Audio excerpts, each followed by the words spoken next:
So hello guys, स्वागत आहे तुमचं आजच्या ब्लॉगमध्ये। गाईज सकाळी लवकर ब्लॉग स्टार्ट करायचं झालं नाही, कारण की काल रात्री आम्ही 4 वाजता सांगलीला पोहोचलो आणि त्यानंतरनं आराम केला थोडासा आणि सकाळी उठलोच नाही आम्ही, लेट उठलो ॲक्च्युली। मग बाकीचं सगळं तिथलं सामान वगैरे आलेलं सगळं आवरावरी केली आणि आत्ता दुपारी आलो आम्ही शेतात आणि शेतात येऊनच डायरेक्ट मी ब्लॉग स्टार्ट करते, कारण की एवढं हाल झालं ना, 3 दिवस झोप नाही मला तर। कारण की त्या दिवशी रात्री जाताना पूर्ण जागलोय रात्र गाडीत, प्लस दुसऱ्या दिवशी शो पूर्ण तिथंच 3:30 वाजले शोला आम्हाला जाऊसपर्यंत। तिथं शोमध्ये 3:30-4 वाजले। मग रूमवर जाऊन झोपलो, सकाळी उठून परत बाहेर पडलो आणि पूर्ण मुंबई दर्शन केलं। म्हणजे जास्त काय फिरलो नाही, 1-2-3 स्पॉट तेवढे केले आणि मग रिटर्न निघलो सांगलीला। मग सांगलीला रिटर्न निघताना पण रात्री पूर्ण रात्रभर गाडीत जागं होतो आणि 3:30-4ला आम्ही पोहोचलो इथं सांगलीत। असा होता आमचा प्रवास, तुम्ही बघितलाच। तर गाईज आता आलो आहे फार्म हाऊसवर, आपल्या काम चालू आहे ना गिलावाचं, तर तुम्हाला दाखवतो। आज आता 3 दिवस आपण नव्हतो ना, तर तुम्हाला दाखवतो काय काय काम झाले। चला, पहिल्या दिवशी हे फ्रंट डिझाईनचं आपलं काम झालं होतं, त्यानंतर त्या दिवशी मग हे काम झालं, पुढचं खिडकीचं जे डिझाईन पट्टी मारलं ना ते राहिलं, ते काम झालं। आणि त्यानंतरनं बघा इकडचा गिलावा पूर्ण ही बाजू पूर्ण झाली वरून खालीपर्यंत, प्लस तिकडं जिना आहे, तुम्हाला दाखवतो। तर वारं खूप चालू आहे गाईस, तुम्हाला आवाज येतो की नाही माहीत नाही। हे बघा, हे जिन्याची पूर्ण भिंत ही आणि आतून पडद्याची भिंत, एवढा गिलाव झाला। आणि आज बघा आता तिकडं चालू आहे वर, आपलं टॉयलेटच्या वर थोडी जागा आहे ना, तर तिथं बांधकाम करून घ्यायला लागले, जेणेकरून आपलं सामान थोडं बसेल त्या कप्प्यामध्ये। तर मिस्त्रीच करून द्यायला लागलं तर बांधकाम पण, आणि आता मागची भिंत तेवढी राहिल्या, तर ते बांधकाम करून सरसकट वरून खालीपर्यंत गिलाव करणार आहेत आता। चला तुम्हाला बॅक साईडनं दाखवतो आता। हे बघा गाईज, आता ही बॅक साईडची तेवढी भिंत राहिली गिलावाची आणि टॉयलेट बाथरूम, आणि बाकी हे खालून जे कट्ट्याचे भिंत आहे ना ते तेवढं गिलावा राहिलं आहे। बाकी ओव्हरऑल सगळा झाला आहे गिलावा। आता मेन म्हणजे ही भिंत झाली की मोठं काम सगळं संपून जाते, मग हे बारकं काम राहतं ते हळूहळू आता करायचं। आता हे भिंत का बांधावं लागलं, तर इथं आम्ही त्यांना मिस्त्रींना सांगितलं की एवढंच आम्हाला कप्पा करून द्या, जेणेकरून काय सामान असेल आपलं स्टोअरूमसारखं थोडंसं वर स्टोअर करता येईल आपल्याला सामान, म्हणजे शेतात वापरणारं जे सामान असते ना। नाहीतर मग तेवढा जो पॅसेज आहे ना तो आपल्याला वापरता आला नसता, कारण की पावसाचं वगैरे पाणी सगळं पडलं असतं ना, किंवा वाऱ्यानं सगळं घाण धूळ वगैरे बसली असती, त्यामुळे ते आम्ही आता पॅक करून घ्यायला लागलो। आणि इकडच्या पुढच्या साईडला आहे की नाही मस्तपैकी छोटासा तेवढा दरवाजा करायचा आणि दरवाजाच्या आतमध्ये आपण सामान पॅक करू शकतो किंवा लॉक करू शकतो। चला काय, आता आपली झाडं बघून येऊया, कारण की 3-4 दिवस झालं झाडंच बघितले नाहीत। तर झाडं नाही बघितली तर मला करमतच नाही, रोज आलं की त्यांना बघू वाटते।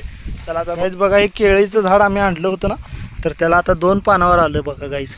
वाळून गेलं तर थोडं, मग आम्हाला भीती होती की वाळलं तर नाही पूर्ण, पण आलेलं आहे आता फायनली।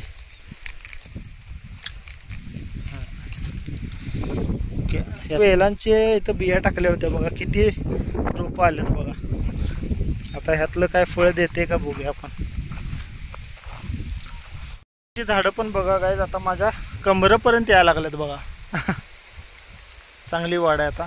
मध्ये ॲक्च्युली ह्यांना खाल्लं होतं मेंढरांनी का म्हशींनी, कोण खाल्लं होतं माहीत नाही, पण खाल्ले होते, त्यामुळं नाहीतर आत्ता एवढी असते। तर हे नारळचं पान पण बघा, हे वाळले, पण आता इथून आतून 2 पानं दिसायला लागल्यात।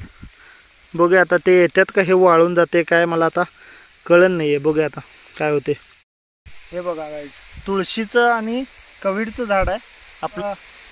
स्वामींच्या मंदिराच्या समोर कवीडचं झाड होतं, तिथून एक कवीडचं फळ खाली पडलं होतं आणि ते त्यातले बी आहे ना अंकुरित झाले होते, तर ते फळ आम्ही आहे असं उचलून घेऊन आलतो घरी आणि झाडात टाकलं होतं, तर त्याची रोपं भरपूर आलती। त्यातलं एक मी टेरेस गार्डनवर लावलं होतं, तर ते इथं आणून लावलं फायनली, आणि आता चांगली ग्रोथ आहे बघा।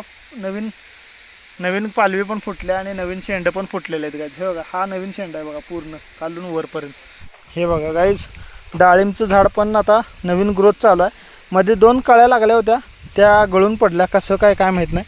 आता इथं पण एक कळी आल्या अजून, आता ह्या इथं बघा बारीक बारीक कळ्या चालू झाल्यात बघा। आता बघूया फळ कधी लागते, मे बी थोडं अजून ग्रोथ व्हायला पाहिजे. हे लिंबूचं झाड आहे. लिंबूचं झाड पण बघा सगळी ही नवीन ग्रोथ आहे बघा. ही शेंड आणलं तेव्हा एवढंच होतं छोटं, आता ही सगळी नवीन ग्रोथ आहेत बघा. ह्या साईडला करवंदाचं झाड आहे, हे पण आता लागू झाले.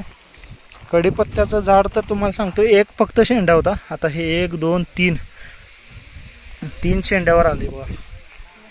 आणि हे बघा सगळ्यात शेवटी हे बी टोचले होते आणि हे बघा केवढं झाले बघा. जवळजवळ माझ्या छातीपर्यंत हाईट झाल्याची. आणि हे चिक्कू पण इथं लावलेलं ना, तर हे आता ह्याला बघा काहीतरी किडा फिरतोय बघा. हे खायला लागले किडा, तर ह्याला काहीतरी मला बघितलं पाहिजे. गाईज आता बघा पूर्ण हे बांधकाम झालेलं आहे, आता मिस्त्रीने केलेलं आहे. आता फक्त पुढची बाजू ओपन आहे आता. तर गाईज बघा आता आमचं काय चालू आहे तुम्हाला दाखवतो. हे बघा हे हत्ती घासचे कांड्या दिले होते आम्हाला आमच्या शेजाऱ्यांनी, तर आता ते आम्ही लावतोय. हे बघा इकडे मम्मी आता चर पाडून लावा लागल्या. मी पण पहिल्यांदाच लावायला लागल्या. आम्ही म्हणजे फर्स्ट टाइम बघायला लागले हे कसं लावता येतं आणि येते का बघायचं. तर त्यांनी एवढं दिलंय आपल्याला, तर आपण पण शिकायचं बघायचं. आणि का गाईज आता झालेलं आहे आमचं त्या कांड्या लावून. अजून तुम्हाला दाखवतो केवढ्या आहेत. आता फक्त ज्या कट केलेल्या होत्या ना त्या तेवढ्या आम्ही लावल्या, म्हणजे 1 लाईन लावल्या फक्त. आणि बाकी तुम्हाला दाखवतो केवढ्या. आता त्या साईडला अजून त्यांनी भरपूर दिले आम्हाला. ॲक्च्युली एवढं लागणार नाही, आपण सुरुवात करतोय. पण आता दिले तर लावून टाकूया. म्हणजे त्यांनी का दिलं असेल एवढं जास्त, कारण की सगळ्याच कांड्या फुटून येतात असं नाही ना. मग काही नाही आल्या तरी चालतात, म्हणजे जेवढं आपल्याला लागणार आहे तेवढं येऊन जाईल. बघा एवढ्या कांड्या दिलेल्या आहेत, किती कांड्या आहेत बघा. आता ह्या उद्या कट करून पप्पा मम्मी लावतील. तुम्हाला दाखवायचं होतं एक आपलं वांग्याच्या मिरचीचे बी लावले होते ना, ते केवढं झालं दाखवत. ते आल्यात किती भारी आल्यात दाखवत तुम्हाला जरा. हे बघा ही सगळी वांग्याची रोप आहेत, वांग्याची, मिरचीची आणि टमाटरची. आता मगाशी पप्पांनी पाणी दिले याला, तर एवढी रोपं दिसतात बघा. हे एवढ्या बफेमध्ये लावलेले आहेत. आणि इकडे ह्या साईडला जी लावलेली दिसतात तुम्हाला बारीक, ती फुलांची झाडं आहेत. आणि त्या साईडला हळद लावली होती मी, ते आल्या का बघूया थांबा. हळद हळद हळद ह्या साईडला इथं लावल्या, पण अजून तर काही दिसत नाही उगून आलेली. आपलं कनेरीचं एक रोप लावलं होतं आणि तिकडे काय बोरजवळ आणि तिकडं मागे एक आहे. तर ह्या झाडाला आणि त्या झाडाला फुलं चालू झाल्यात. आणि आता ह्या झाडाला पण कळ्या आल्यात, तुम्हाला दाखवतो. तर इकडं तर गुलाबी फुलं लागल्यात बघा कनेरीची छान छान. आणि रोप पण लागू पण झाले, कारण की नवीन बघा ग्रोथ आता चालू झाल्या नवीन.